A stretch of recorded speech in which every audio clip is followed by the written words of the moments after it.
want to thank everybody for being here. Today, I'm heartbroken when I see where the future's heading. To me, World War III has begun. They say that America is in a proxy war with Russia. Hey, Scott, give me a gun. I want to go blow this guy's brains out. If you give me a gun, are you an accessory to the crime? We have a judge who will tell you whether that's the case. Short answer is yes. Yep. Short answer is yes. So America we're at war with Russia, flat out. And now, just before going on the air, I read, I think about another, $300 million of more military weapons. And we're holding this rally, and we're honored today to have the people that care among the most about what's going on and where we're headed for and what we have to do to stop it. We have Scott Ritter, Judge Andrew Napolitano, Gary Null, Phil Giraldi.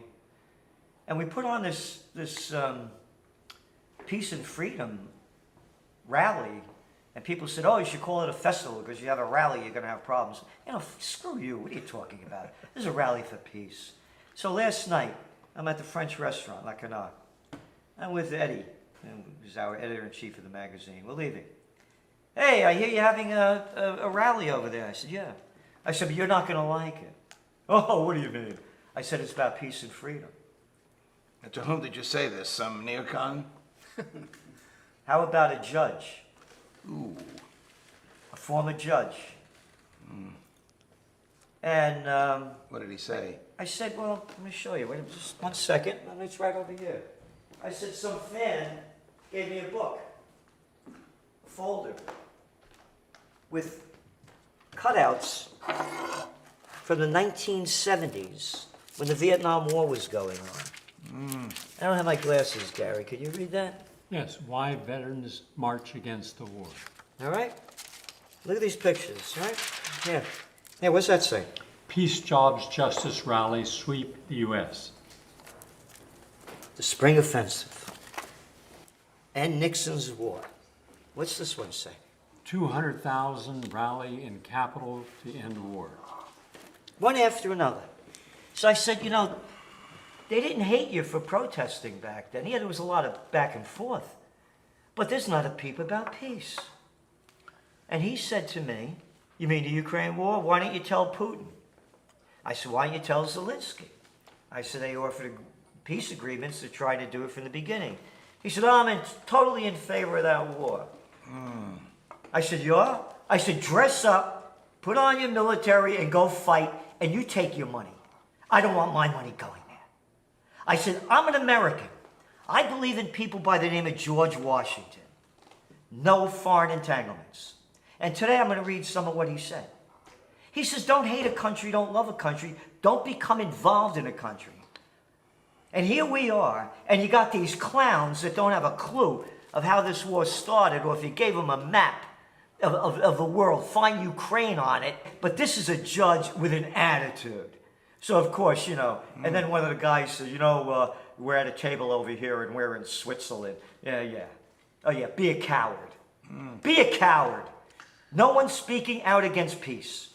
Or for peace, excuse me. Yeah, well, look, these are dangerous and dark times in which we live. The five of us know that. I'm going to explain how Joe Biden on his own, Donald Trump could have done it, George W.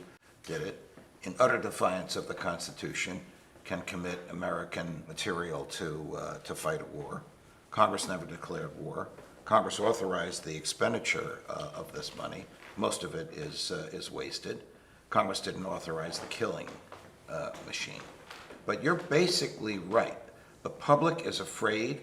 It believes the lies that the CIA feeds to the media, that the MI6 in Great Britain feeds to the media. Joe Biden and Tony Blinken want war. They think that they can overthrow Putin, and that will be their legacy. So what does the CIA do about it? Are they involved in this stuff? This is Phil Giraldi, a former CIA guy, The whole problem with the United States government, in terms of how it makes decisions, is that there's never any accountability. And all the people that basically gave us Vietnam, that gave us Iraq, that gave us Afghanistan, and that now are delivering a war with nuclear-armed Russia, which is 10 times more dangerous than any of those previous wars. Right.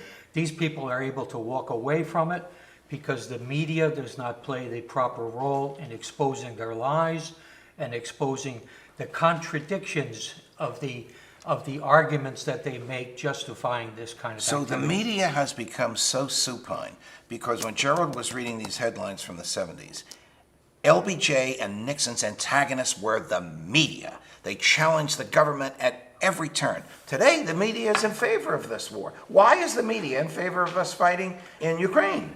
Well, I mean, I think back in the 60s, when we had people like Walter Cronkite at CBS, these big, and it was big business. No, I mean, we know CBS is a business, ABC is a business, NBC is a business, but these businesses made a decision that they were going to have legitimate newsrooms and that they were going to report the news. Report the news. Report the news. That's the emphasis. That they didn't make things up. They weren't there to shape a narrative. Their job was to report the news regardless. So you could report the news regarding the Democratic president. You could report the news regarding a Republican president.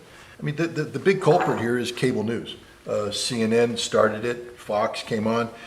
Suddenly the news stopped being a lengthy cycle that had a lot of people pushing to get news on at one period of time so Walter Cronkite could speak to the American public. It became a 24-hour news cycle, which means now there's no quality control. There's nothing. The other thing that happened is the newsrooms had to start making money, that these businesses weren't willing to pay the price to have a quality newsroom that lost money, so they created a cachet, a good name for themselves that increased the value of the overall corporation. News became business. Business is linked to advertising dollars, which means now my job as a newscaster is not to inform anybody, it's to entertain you. And the way I entertain you in a 24-hour news cycle is to have continuous access to headline-making sources, which is the government.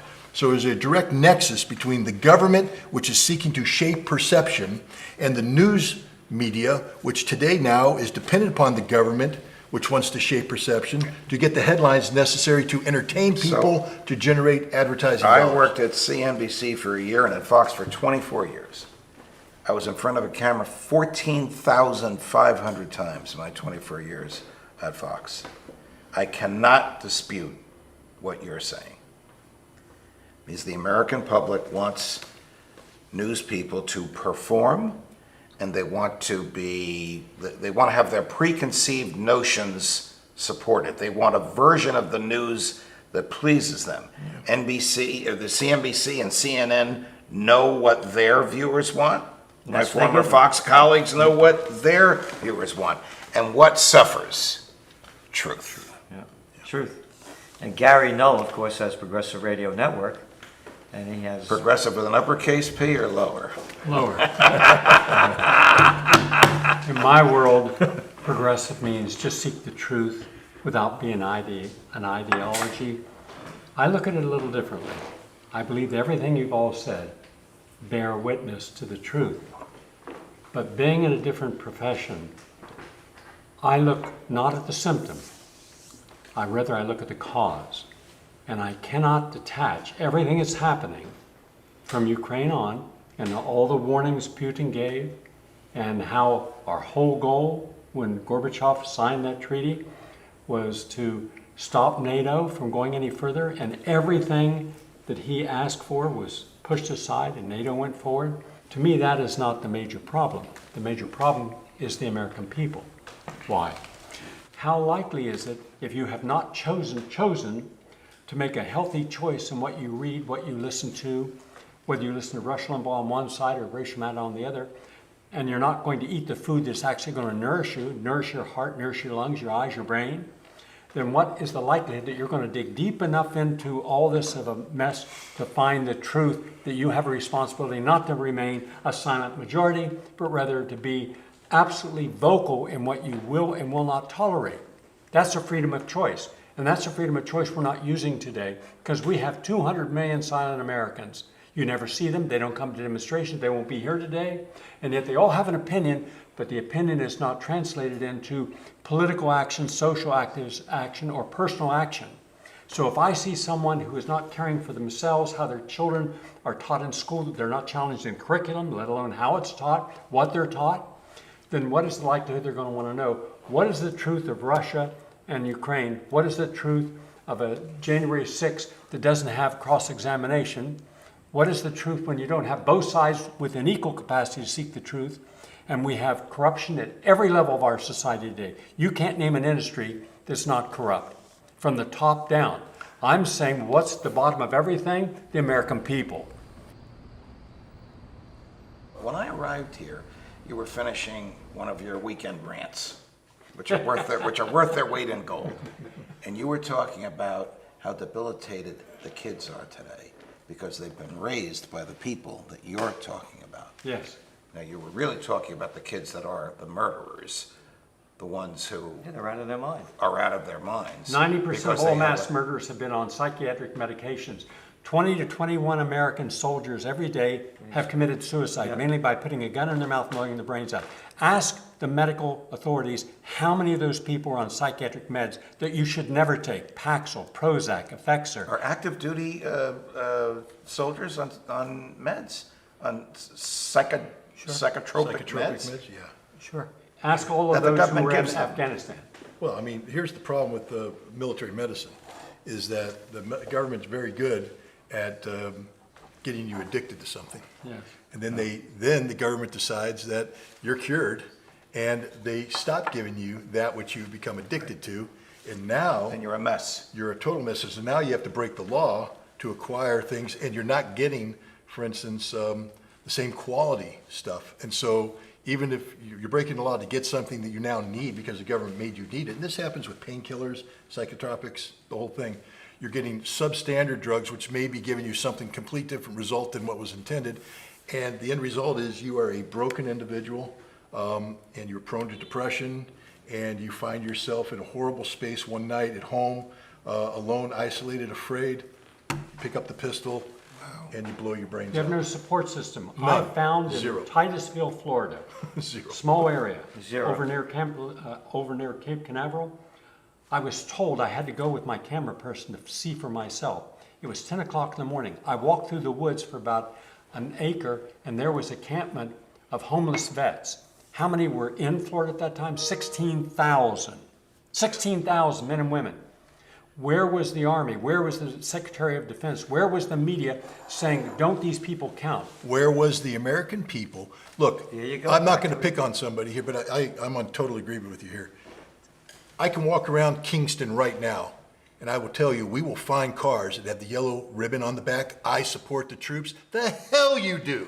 Because if you supported the troops, you'd be there in that field helping those 16,000 troops. You'd be at a VA hospital helping a guy that's drooling into a cup. You'd find the veteran who's been kicked out of the hospital, who has no legs because he got him blown off in Iraq, who's upstairs, can't get downstairs, his eyes like, you'd be helping them. If you support the troops, you support them 100%. And that doesn't mean when they're standing tall, looking good in uniform, ready to go off and serve their country, you say, oh my God, I love you. You look so good in uniform. You're hot.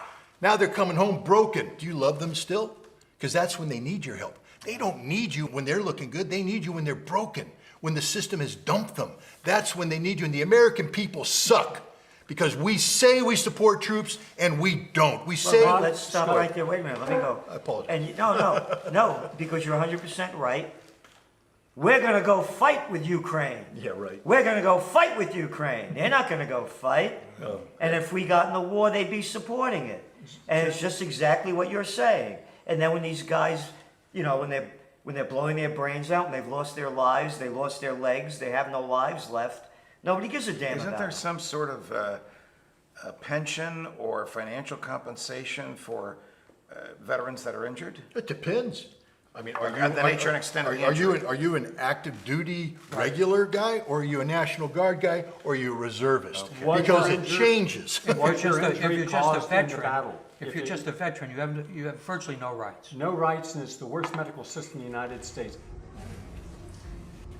Joe Biden addressed American troops 2 weeks ago in Poland and said, be prepared to go to Ukraine. And then he went like this, and some of you have already been there. That's what Phil Giraldi wrote about that. Yes, right? Do American troops want to fight for Vladimir Zelensky? Well, American troops are already fighting for Vladimir Zelensky. The questions we were discussing, you and I were discussing, how vulnerable they are because they're not in uniform. They can be summarily executed. They have no protections under various codes that protect uniformed soldiers, and these people can be shot as spies.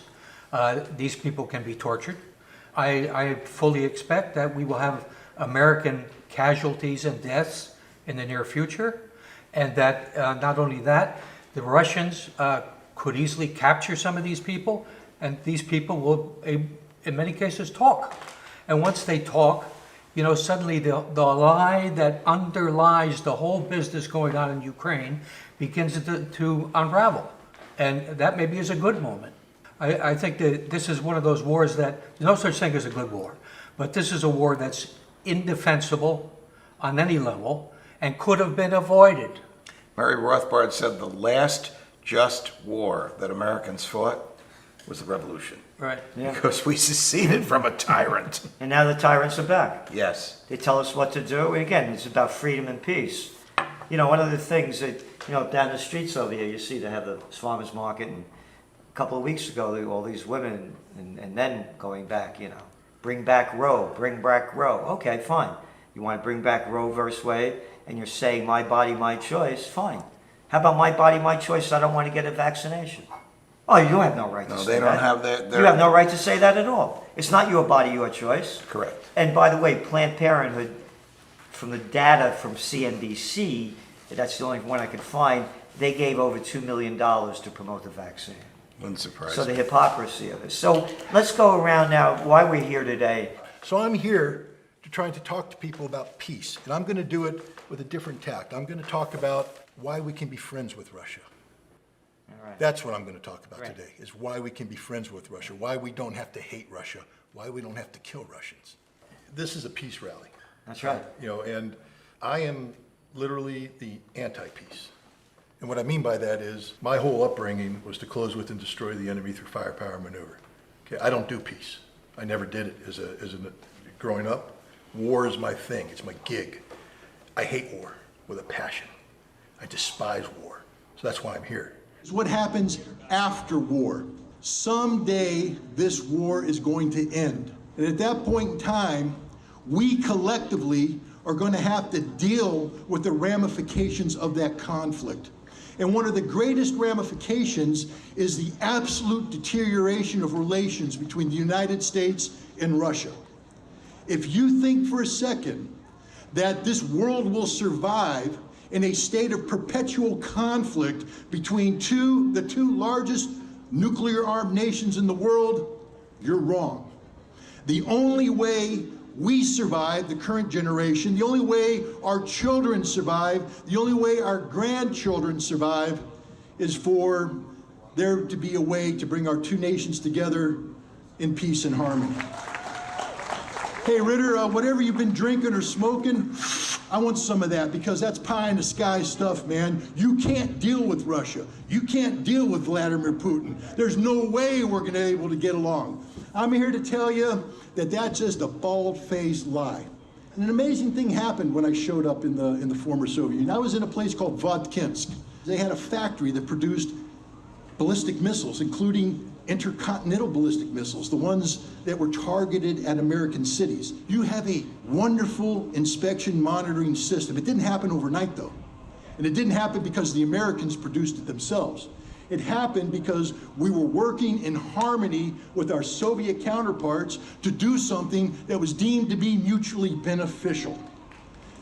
It works, ladies and gentlemen. Imagine that. I was trained to hate the Russians. And the reason why I say hate is you can't go to war against the people unless you hate them, because you can't kill people you like. You can't kill people you love. You can only kill people you hate. And that's the God's honest truth. All right, you have to hate somebody to kill them. And I learned how to hate the Russians. Now I have to work with them. I got invited to the home of one of my Russian counterparts. This is a man who built the missiles that were aimed at American cities. And he was inviting me, a Marine who was trained to kill him and his fellow countrymen, into his home to meet his wife, his kids. We had the most wonderful night. And I learned at that point in time, it was like having a veil lifted off my eyes. The Russians are just like us. Russian people are just like the American people. He loved his wife. He loved his children.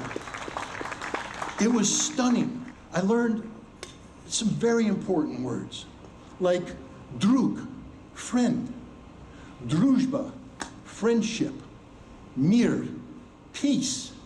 These are three very important words, and they suddenly had relevance. And I began to think, how the hell did this happen? That I, a guy who was ready to kill these people, suddenly look on them as friends. And then I watched the way the Russians raised their children. And what I realized is that there's a universal truth. You're a human being first. Take a look at children when they come into this world. Do they know how to hate? Somehow there's a transition from this innocence of childhood to what I had become as an adult. How did this happen? I was programmed to think that way. I was taught to hate. And the hatred came from a place of ignorance. One of the best things that ever happened to me was the 2 years I spent in the Soviet Union working together, cooperating with my colleagues, with my friends, I guess I can say that, my friends, my Soviet friends, to build something that had never been built before. The United States and Soviet Union were on the cusp of nuclear annihilation. Sound familiar? Sort of where we are today. Two nations that didn't trust each other. Two nations that had developed and deployed weapon systems that put them on a hair trigger alert. One mistake and the world ends instantly. We were cognizant of that back then. How many Americans are cognizant of that threat today? How many Americans understand that all it takes is one accident, one mistake, one miscalculation, and all this wonderful life that we enjoy ends forever? Forever. We've forgotten that we did overcome all of these obstacles of hate, of ignorance. And we came together and we actually functioned in harmony with the Russian people. We viewed them as our equals. We viewed them as, again, the friend. Drug, friend. Druzhba, friendship. Where's it gone? How did we lose this? How did we let this slip away? I don't know. That's a question for historians. But what I can say, what we need to focus on, is how do we move forward? Imagine hearing a Marine, a soldier, a sailor, an airman being given a very significant award for developing friendship with the Soviet people, for being a good representative of his nation, for furthering relations between the American people and the Soviet people. Could you imagine the military giving a member of our armed services today a medal for that? No. Why? Because you've been conditioned to hate the Russians, to think ill of the Russians, to believe that we have to confront the Russians. We don't. Old fat people like myself like to get on TV and radio and talk about how tough we are. People with combat experience, you don't see them out there talking that nonsense because they know some hard truths. Terminal exhaustion. It means taking sand and rubbing it in your eyes so you can't close them. It means being thirsty, but you can't drink because there's no fresh water. Whatever water you might have is probably contaminated with blood or the guts of your comrade that got shot. You will never get rest because you have to be up 24/7 preparing for the next round of action. It means every single day losing your humanity because you are compelled to kill in a cause you don't understand. That's war. We as a nation need to reprogram ourselves so our government can once again find a path to peace with Russia, because that's the only path for the salvation of our nation and the world. And what brings you here, Judge? Well, you brought me here because we are the best of friends and because we believe that nobody talks about peace. But I'm going to talk about the law, the Constitution, its utter demise and utter destruction in the past 75 years that will allow a president to fight any war with impunity. and how that undermines civil liberties at home. Why war is the health of the state. We wrote a Constitution. We added the Bill of Rights to the Constitution, which guarantees that our rights come from our humanity and not from the government. All these rights come from our humanity. But when the government wants to assault these rights, what does it do? It wages war. James Madison wrote the Constitution. He wrote the Bill of Rights. He chose language so that future generations would know that our rights come from our humanity. The First Amendment doesn't grant you the freedom of speech. It prevents the government from interfering with the freedom of speech. Where does the freedom of speech come from? From your heart and from your head. The Justice Department has a rule that because treason is the only federal crime for which you can be executed even if you didn't personally cause a death, only the President of the United States can authorize the treason prosecution. What left-wing pinko big government monster was the President of the United States that authorized this prosecution? Little Jimmy Madison, the same guy that wrote the Constitution and the Bill of Rights. I think the worst president in American history, bar none, was Abraham Lincoln. Abraham Lincoln is the first head of state in the history of the world to target civilians and to target civilians from his own country. Abraham Lincoln caused the death of 750,000 Americans, and it didn't occur to him until 3 years into the war, maybe I should free the slaves and claim I'm doing it as a military measure as the commander-in-chief. During the war between the states, it was not a civil war. It was not a fight for control of Washington. The southern states wanted to secede, just as we had seceded from Great Britain. Secession is as American as apple pie and is even alluded to in the Constitution and the Declaration. Among your natural rights is the right to travel. It's the right to leave. It's the right to leave as a group if you want. It's the right to avoid the government. It's the right to say you're not the government anymore because everything you have is stolen and everything you say is a lie and the best thing you do is to kill.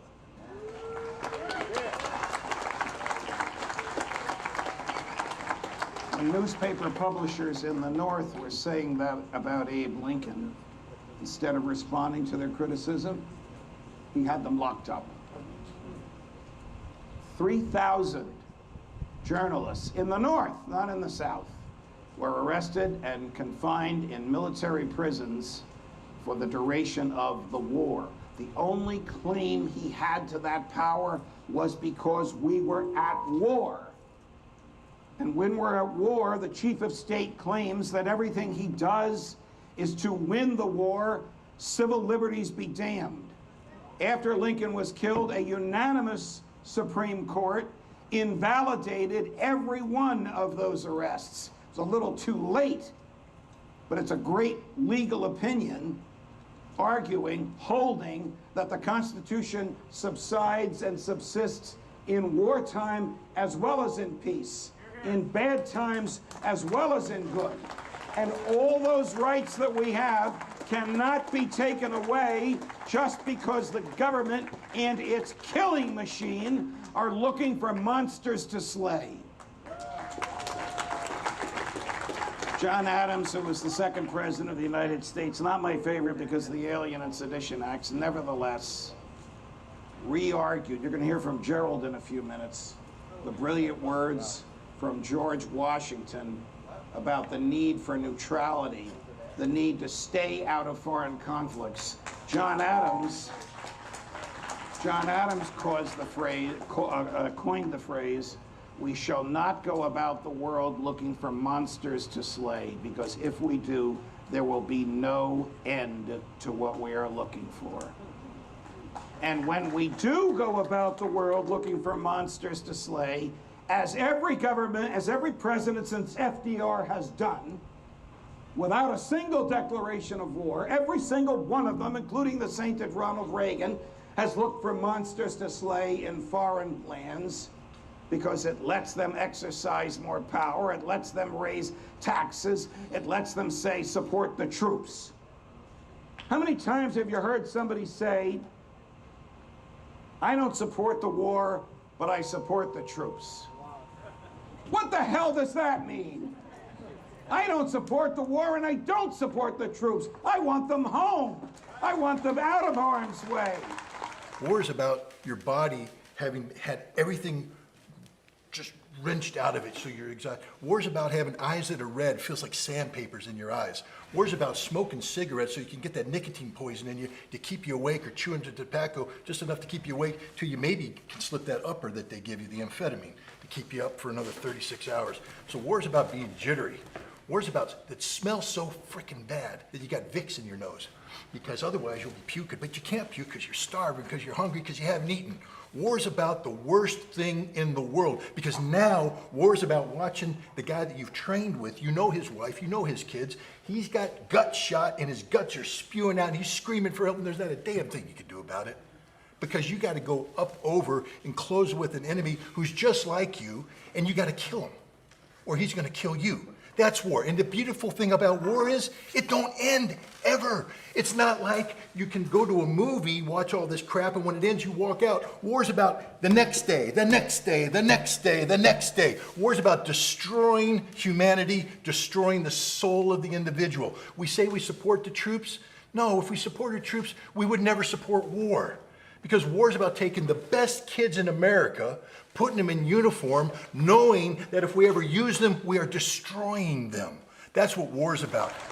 I want their uniforms off them and their weapons surrendered, and having them with their wives and husbands and enjoying society and life, not looking for Russians to pick fights with, as Major Ritter just told us about.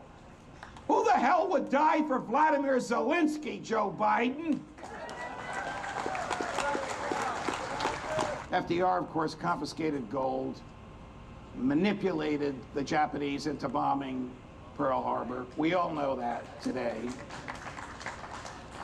Because he believed that only a war would get us out of the Depression. One of the most horrific things FDR did, and he didn't personally do it, he ordered the military to do it, was the Japanese Exclusion Acts, whereby 125,000 Japanese Americans, human beings born in the United States of America, were incarcerated without charge or trial in American concentration camps in Utah.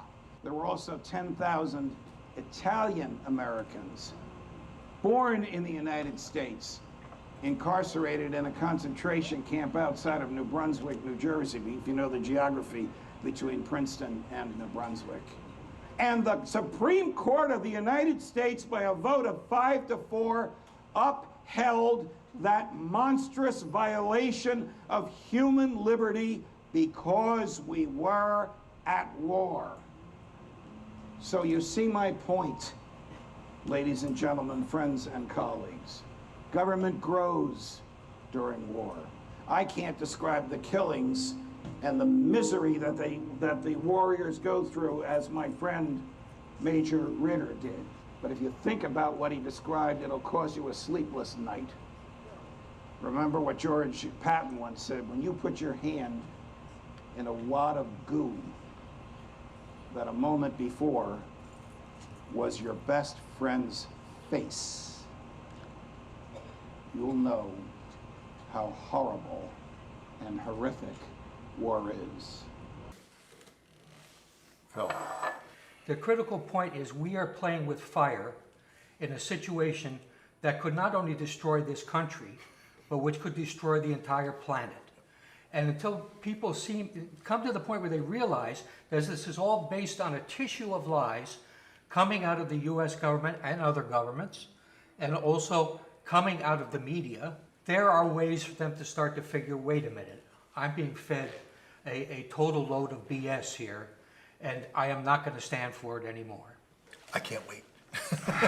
I think it's going to be a great gathering. There is considerable irony in the fact that Biden is giving Ukraine $1.7 billion for health care, while health care in the U.S. is generally considered among the poorest in the developed world.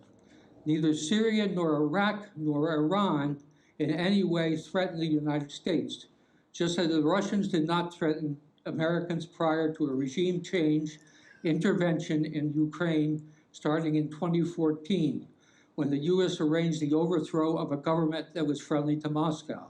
The U.S. has also begun to energize NATO to confront the alleged Chinese threat. The toll coming from the constant warfare and fear-mongering has also enabled a steady erosion of the liberties that Americans once enjoyed, including free speech and freedom to associate. I would like to discuss what the ordinary concerned citizen can do to cut through all the lies surrounding what is currently taking place. It is an information plus propaganda war that sustains the actual fighting on the ground, and it is sometimes, in some senses, far more dangerous as it seeks to involve more countries in the carnage while also creating a global threat perception that will be used to justify further military interventions. If it is a newspaper or magazine article, skim all the way down to text until you reach a point towards the end where the sourcing of the information is generally hidden. If it is attributed to a named individual who indeed indisputably had direct access to the information, it would at least suggest that the reporting contains a kernel of truth. But that is almost never the case, and one normally sees the source described as an anonymous source or a government official, or even in many cases, there is no source attribution at all. This generally means that the information conveyed in the reporting is completely unreliable and should be considered the product of a fabricator or a government media propaganda mill. Even when a story is written by a journalist who claims to be on the scene, it is also important to check out whether he or she is actually on the site or working from a pool operating safely in Poland to produce the reporting. Yahoo News lately takes the prize in spreading propaganda, as it currently reproduces press releases originating with the Ukrainian government and posts them as if they are unbiased reporting on what is taking place. Another trick used frequently to make fake news look authentic is to route it through a third country. When I was in Turkey, we in the CIA never placed a story in the media there directly. Instead, a journalist on our payroll in France would do the story, and the Turkish media would pick it up, believing that because it appeared in Paris, it must be true, though it was not. In fact, it was totally fabricated. Currently, I have noted that a lot of apparent MI6 produced fake reports of Ukraine have been appearing in the British media, most notably the Telegraph and the Guardian. They are replayed in the US media and elsewhere to validate stories that are essentially false. Television and radio media is even worse than print media, as it almost never identifies the sources for the stories that it carries. So my advice is to be skeptical of what you read or hear regarding wars and rumors of wars. The war party is bipartisan in the United States, and it is just itching to seize the opportunity to get a new venture going. And they are oblivious to the fact that they might be in the process about to destroy the world as we know it. We must expose their lies and unite to fight to make sure that they can't get away with it. I'm first going to talk about freedom of choice and what that means, but more importantly, we love war. We love violence. Where's Gandhi? Where's Martin Luther King? We have never sent real emissaries who are spiritual in nature to understand what it is to be the other and find the sacredness in another human being, that you wouldn't want to kill them. You wouldn't want to see them maimed. You wouldn't want to see their towns destroyed, because that results in nothing of a conflict except it exacerbates it. They weren't ideologues. They weren't political. They were simply looking for a way to resolve issues, and how you resolve an issue where there's conflict is find what is important in the other person that you also can identify, and what is sacred in the other person you can also associate with. Because when you show that another person is a human being, irrespective of what they've done wrong, you try then to mediate what caused the conflict and what is necessary for the solution. We don't have peacekeepers. We don't have those who go forward trying to find what is special, what is unique, and what is spiritual in the other. In fact, we only hurt those once we demonize them. So if you want to hurt someone, first demonize them. And who demonizes more than anyone else? All of the media. From NPR to PBS, they're all, in my opinion, promoters of the worst of human nature. We should have freedom of choice, but the wrong choice, which is almost always what we do. Look at all the bankruptcies. Look at all the people buying something they cannot afford. Let us look to see whether or not we have made the right choice and who's put the choice in our mind. Edward Bernays was the father of all propaganda, and virtually everything you see today is propaganda. Stop trusting the experts. Because the same people in the New York Times and Rachel Maddow and all the other program and CNN, they all told you weapons of mass destruction. They were wrong. Vietnam would be the domino leading the Viet Cong to America. Wrong. That Syria was run by a tyrant gassing his own people. Wrong. Honduras needed to have a coup. Wrong. Everything they've done has been wrong on foreign policy. Everything they do on domestic policy is wrong. As a result, we have no infrastructure that works. Our railroads, our bridges, our dams, our dikes. When you have 2.5 million children who are homeless in the United States, when you have 16 million adults and children who are food insecure, when you have 55 million Americans living under the poverty level, when you have half of all Americans can't give you $500 because they don't have it, they're kiting their credit cards, paying one credit card when it gets to the end with another. We are bankrupt because the government's bankrupt, because the states are bankrupt. If it wasn't for the bailout, every single major state would go under. New York City would go under. New York State would go under. Their constitutions don't allow them. So when it gets too bad, they just print more money, and that's your inflation.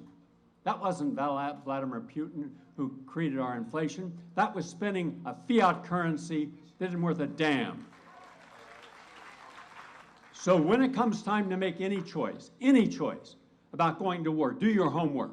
But don't use Google, Facebook, Wikipedia, Twitter, and the media as a guide, because they can't ever tell the truth about anything. And don't just believe everything on the internet, because they've infiltrated the entire internet with misinformation. Do your homework. Do your research. Walk away from the grid. Walk away from buying the New York Times, watching television, supporting PBS or NPR. Walk away. My clothes made in the USA, union labor. All right? Walk away from clothes from Bangladesh. Walk away from non-organic foods. The farmers market over here today had organic, non-GMO. Support them. Support what is natural and non-toxic that leads to health and happiness. Look for the positive news. Look for the examples of people who are doing the right work at the right time in the right place and be a part of the right support system. No longer should we be priding ourselves in being a nation. Well, we don't really we're not activists. We don't get involved with the silent majority. Well, I'm sorry, but the silent majority should also be aware that when you're silent, when atrocities against your own people, let alone other people, are occurring, you're a coward. Stand up even if you're going to be knocked down. All of us are going to get our asses kicked, and we're going to get on the ground a lot of times, but the courage of getting back up again and say, you might have beat me, but you've taken nothing away from me that's essential to who I am. Have the courage to speak up. Have the courage to fight back. Thank you all.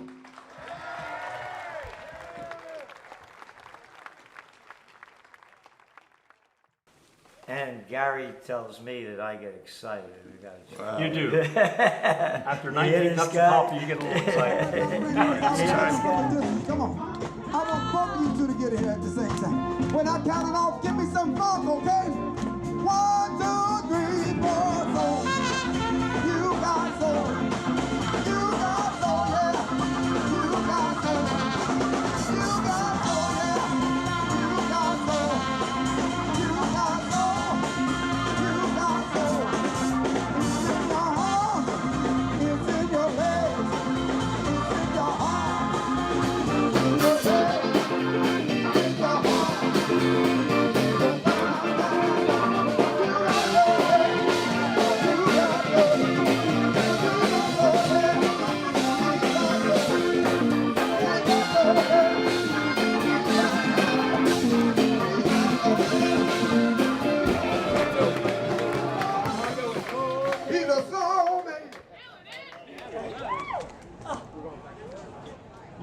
is broken.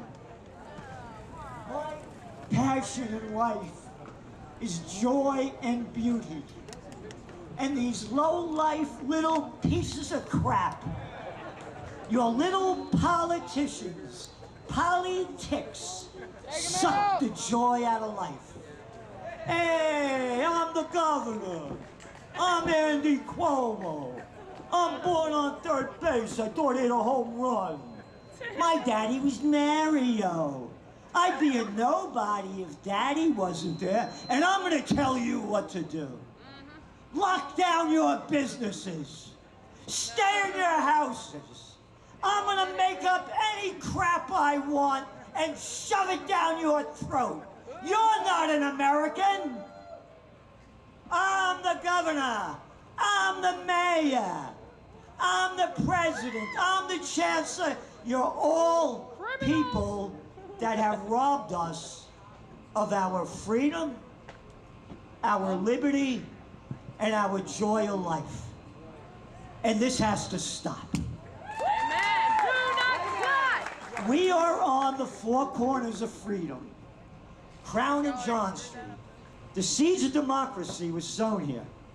And now we got a bunch of little arrogant clowns robbing us of our freedom and our peace. And it has to stop. We have to bring back the true spirit of America. And now, as I say, when all else fails, they take you to war. And they've taken us to World War III. It's begun. As the roads are all rotted around the country, as the bridges are falling down, the White House said on Friday, announced another $270 million worth of U.S., you ready for this? Security assistance. Isn't that a nice word for all the little stupid people to swallow? To enrich the military-industrial complex. To keep a war that would have ended if they negotiated for peace in the beginning. And again, totally against the invasion, and again, totally understand why it happened. I'm against it, but they should have negotiated for peace. Then they go on to say, the newest batch of supplies will include 4 HIMRS rocket artillery launchers. The aid package. Wait a minute, you're talking about sending weapons of death. You're calling it an aid package? Who are you talking to? I'm talking to the American people. And they'll believe anything we say because they listen to the mainstream news and listen to those little prostitutes, those media whores that get paid to put out by their government whoremasters and their corporate pimps. So we'll say anything that we want.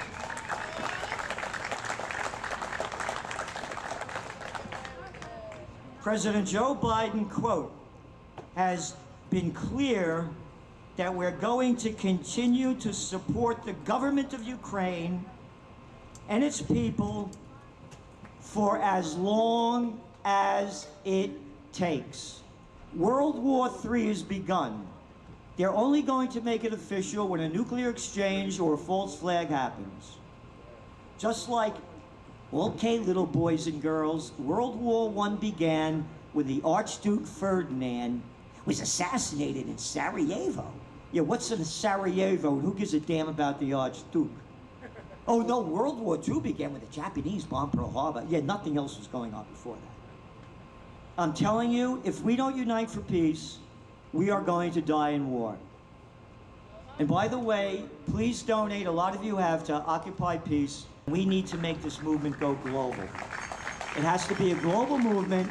Mankind must put an end to war, or war will put an end to mankind. John F. Kennedy. John F. Kennedy, the guy that got his brains blown out because he didn't want to go into the Vietnam War. I have a photograph of me and John Connally. John Connally was the governor of Texas. He was the guy that sat in front of Kennedy that took the bullet in the back. He had read my book, Trench Tracking. And he said, you know, I read your book. He said, your heart's in the right place. He said, well, you don't have a clue what's going on. And neither do the American people. Because if they did, there'd be a revolution in this country. The latest Gallup survey that just came out just 16% of US adults now say they have a great deal or quite a lot of confidence in newspapers and 11% in television news. Once upon a time, there was a man by the name of George Washington. And he goes on to say, avoid avenues to foreign influence in innumerable ways, such as attachments are particularly alarming to the truly enlightened and independent patriots. No foreign entanglements, he said. It's not our business. Europe, this is his farewell address. Europe has a set of primary interests, which to us have none, or a very remote relation. Hence, she must be engaged in frequent controversies. In other words, they're going at it all the time. The cause of which are essentially foreign to our concerns. They're none of our business. George Washington, a real man, cat crossed the Delaware, right? Yeah, fought the wars. Lloyd Austin, oh, he's a former general. Oh, yeah? And what happened after he became a general? Oh, you mean he's sitting on the board of directors of Raytheon, the second largest defense contractor in the United States? George Washington, a real hero of a man, a real fighter, not like these little guys playing president that couldn't fight their way out of a paper bag if they had to. But they're happy to send us, hey, Lindsey Graham, you keep calling for war all the time, man. Go lead the charge or shut your mouth.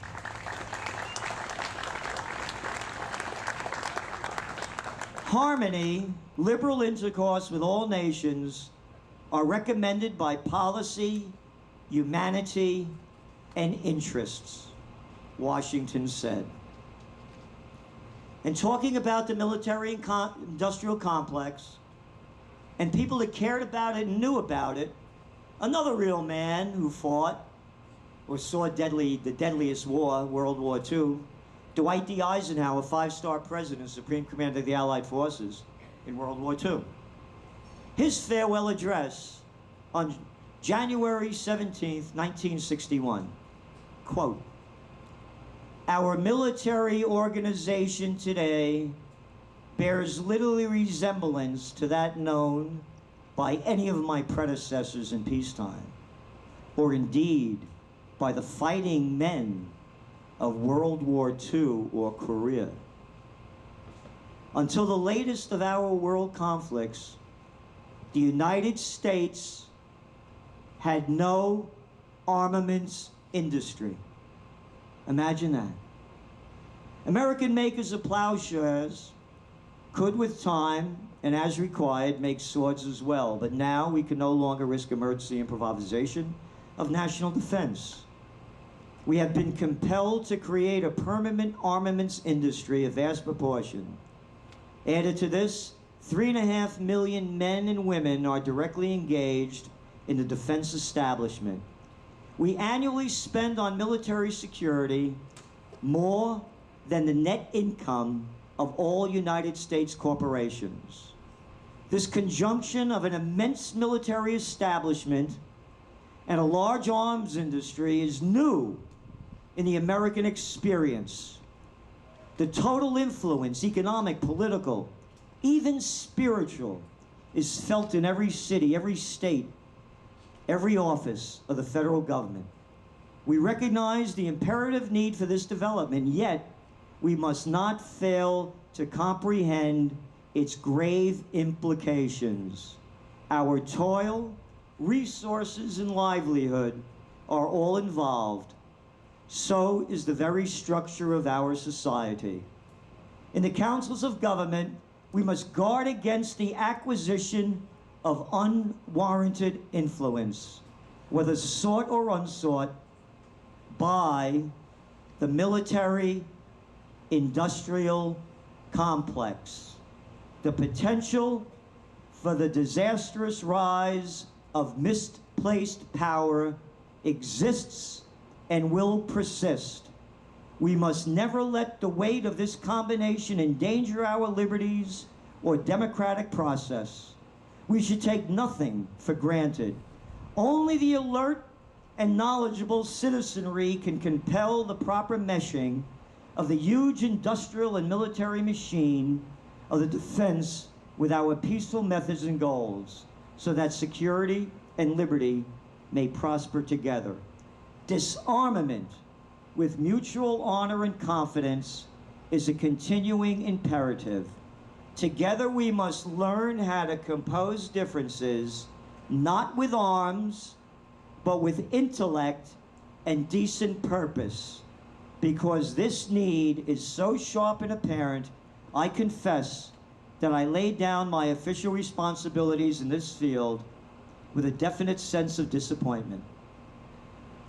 As one who has witnessed the horror and the lingering sadness of war, as one who knows that another war could ultimately destroy this civilization, which has been so slowly and painfully built over thousands of years, I wish I could say tonight that a lasting peace is in sight. You and I, my fellow citizens, need to be strong in our faith that all nations under God will reach the goal of peace with justice. Imagine these words. Imagine these words from Washington and Eisenhower, and I got these little arrogant freaks spewing out their crap of how we're gonna fight to the end. Again, they knocked down they want to knock down the statue of Catherine the Great in Ukraine because of the terrible things that she did to the Ukrainian people. Catherine the Great, when was that? Oh, around 1750? You mean this stuff has been going on since 1750 between Ukraine and Russia? And you want me to get involved in it as an American? That's not my business. You think we'd be in Iraq if the major export was broccoli? You think we'd be in eastern Syria pumping out the oil if they didn't have oil? We have a crime syndicate, as someone told me, that I continue to repeat. This isn't a government. Eisenhower made it clear. Our rights and our freedom have been robbed from us, locking us down, telling us what to do. No science, only political science. That's all that counts. Zelensky refuses peace talks. The Ukrainian president claims they will not stop until Russia gets smashed. If we don't stop this war, again, World War III has begun. And the arrogance of them sending more of our money to go fight and die, to me, makes absolutely no sense at all.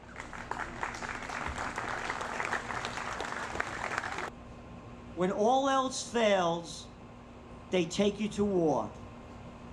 And war has begun. United we stand, divided we die. I bought these buildings. I own the 3 buildings here. I bought them because the seeds of democracy was sown here. And I realized I can't run away. I'm only me because I'm a lucky man. I'm a Napolitano, born in the Bronx. Born to be free. Born to be who I want to be. Having parents, they may rest in peace, my father. I shoot my mouth off, he'd say to me, Papagallo, you little parrot, stop repeating what everybody else is saying. Think for yourself. How dare you think for yourself? I'm your governor. I'm your mayor. I'm little gruesome Gavin Newsom, a little piece of nothing. But I'm the governor of California. I suck into the system, bow down and take it wherever I have to. Like all the other politicians. And I know because I was there. I was the assistant to the Secretary of the New York State Senate at 26 years old. I ran major political campaigns in Westchester County. I designed and instructed American politics and campaign technology, and I taught it at St. John's University. I was killing environmental legislation at the height of the environmental movement in the 1970s, working for the chemical industry. I've been on the other side. Let me tell you who the people in politics are. The people I couldn't stand in high school and college that wanted to be class president or head of the student council. Nobody could believe when I quit. I said, man, this isn't my kind of trip. We'd be in the back of the chamber talking. My buddies would leave me, follow to the senator, pull out his chair and help him sit down. Whew, you could blow on these chairs and make them move. I said, what's the matter, man? Cat can't sit down by himself. You need some help? You know, Gerald, you have that kind of an attitude. You're not going to make it here. Yeah, I quit. Nobody could believe it. Nobody tells me what to do. And I don't tell anybody what to do. And as Americans, nobody tells us what to do. You heard Judge Napolitano. You heard Scott Ritter. You heard Phil Giraldi. We're Americans. We're free to be us. That's what this country was founded upon. And they're robbing it from us right in front of our eyes. This is just the beginning. We are going to unite for peace, and we're going to bring back prosperity for all. Thank you very much for coming. I really, really appreciate it. Thank you. And stick around for the hot damn band, because I don't know whether it was Muhammad, Jesus, or Buddha, but one of them said, you better boogie before the lights go out, because tomorrow is iffy. All right, let's do it, man. Come on. 1, 2, 3, 4, soul. You got soul. You got soul. You got soul. Move over to a seat. You got soul. You got soul. You got soul. Hey, come on, yeah. Hey, it's in your head. It's in your heart. It's in your heart. It's in your mind, mind. He's got soul. He's got soul. All right, give him a hand, everybody. All right. All right, my friend who was always waving from a distance. Come on. I want both of you two to get here at the same time. When I count it off, give me some funk, okay? There aren't too many people that I would come to see, especially on a day like today. Sweaty, hot. Well, originally from Connecticut, but I live in Florida. And I came all the way to New York so that I could see Gerald. I watch him every Thursday, never miss a week. I think it was a great turnout. A lot of people, just really nice. The music was great, Napolitano was great, Gary Noah was great. They were all really good. They're all good people. I'll definitely come back. I always look at things from a whole. Gotcha. You know, everyone cannot learn the same thing. If you're going to be dealing with one challenge, this massive challenge of government control, you're going to have different expertise. Gotcha. And bringing things together from different perspectives and having an impact to chip away at the hole that they may have. Sure, you're right.